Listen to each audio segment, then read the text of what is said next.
30% of OpenAI's flagship coding benchmark is broken. OpenAI just admitted it on July 8th, and it's the second benchmark they've killed in 5 months. In February, they told the industry to stop using SWE-Bench verified contaminated. In July, the benchmark they told you to switch to instead went down the same way. That retraction landed in the middle of the loudest 2 weeks the AI model industry has had all year, 4 frontier model launches in 8 days. Nobody paused to notice that the industry's own scoreboard was falling apart while they raced. Here's the data. OpenAI ran 2 separate audits on SWE-Bench Pro's 731 public tasks. Its automated pipeline flagged 27.4% as broken.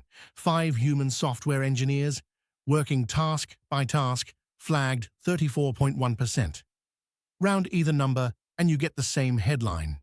About 30% of a benchmark used to rank every coding agent in the industry doesn't actually test what it claims to.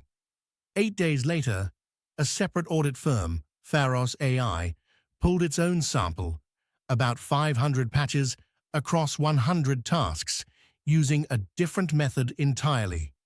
Same conclusion.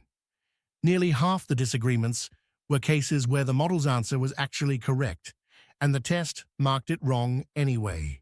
Zoom out, and the pattern is worse than one bad benchmark. It's a habit. Every coding agent leaderboard you've scrolled past this year has been built on a foundation that OpenAI itself replaced once, then broke again, in under half a year. While the measuring stick was breaking, the model race didn't slow down for a second.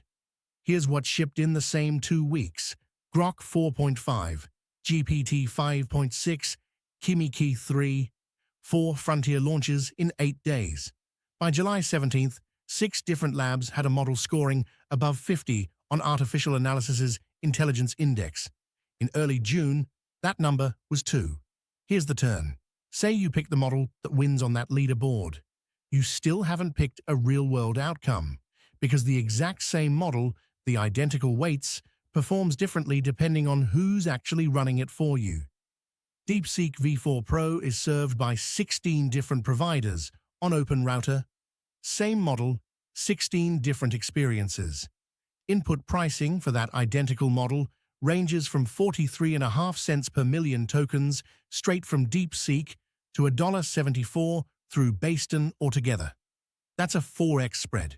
Not for different models, for the same one. Throughput spreads even wider. 4 tokens a second on one provider, 57 tokens a second on another. 14 times faster, same weights. Uptime ranges from 97.44% to 99.92%. And OpenRouter's own platform fee is a flat 5.5%, with no markup on top, so none of that spread is the router padding its cut. It's just provider economics sitting in plain sight the whole time.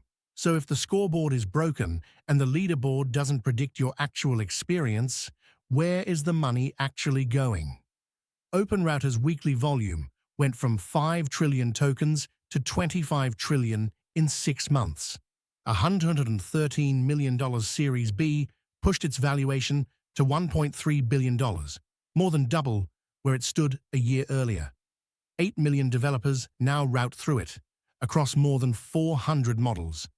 And 2 days ago, a separate infrastructure company, Prime Intellect, raised $130 million at a $1 billion valuation, not for a bigger model, for agent evaluation infrastructure, the company that checks whether agents actually did what they claimed. 2 coding benchmarks died this year. The public leaderboard added 4 new entrants in 8 days. The same model, run by 2 different companies, can cost 4 times as much and run 14 times slower. None of that is a story about which lab is smartest this week. It's a story about how little of what's public still measures anything real, and about who's actually getting paid while everyone else argues over a scoreboard that keeps breaking.